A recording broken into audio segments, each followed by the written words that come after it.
থাইরয়েডের সমস্যা হচ্ছে কি? এই লক্ষণগুলো অবহেলা করবেন না। আমাদের গলার সামনে একটি ছোট গ্রন্থি আছে, যার নাম থাইরয়েড। এটি শরীরের হরমোন নিয়ন্ত্রণ করে এবং আমাদের ওজন, শক্তি, হৃদস্পন্দন ও মেটাবলিজম ঠিক রাখতে গুরুত্বপূর্ণ ভূমিকা রাখে। কিন্তু অনেক সময় থাইরয়েডের সমস্যা হলেও আমরা বুঝতে পারি না। থাইরয়েডের সাধারণ লক্ষণ: হঠাৎ ওজন বেড়ে যাওয়া বা কমে যাওয়া, সবসময় ক্লান্তি বা দুর্বল লাগা, চুল পড়া বেড়ে যাওয়া, ঠান্ডা বা গরম বেশি লাগা, হৃদস্পন্দন দ্রুত হওয়া, ঘুমের সমস্যা, গলার সামনে ফুলে যাওয়া। থাইরয়েড হলে কি হতে পারে? থাইরয়েড মূলত দুই ধরনের হয়। হাইপোথাইরয়েড শরীরে হরমোন কম তৈরি হয়। হাইপারোথাইরয়েড শরীরে হরমোন বেশি তৈরি হয়।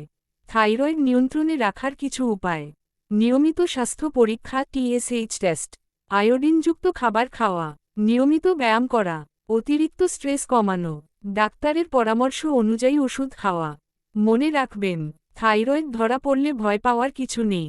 সঠিক চিকিৎসা ও নিয়ম মেনে চললে এটি নিয়ন্ত্রণে রাখা সম্ভব। আপনি বা আপনার পরিচিত কারো কি থাইরয়েড সমস্যা আছে? কমেন্টে জানান। ভালো লাগলে ভিডিওটি শেয়ার করুন।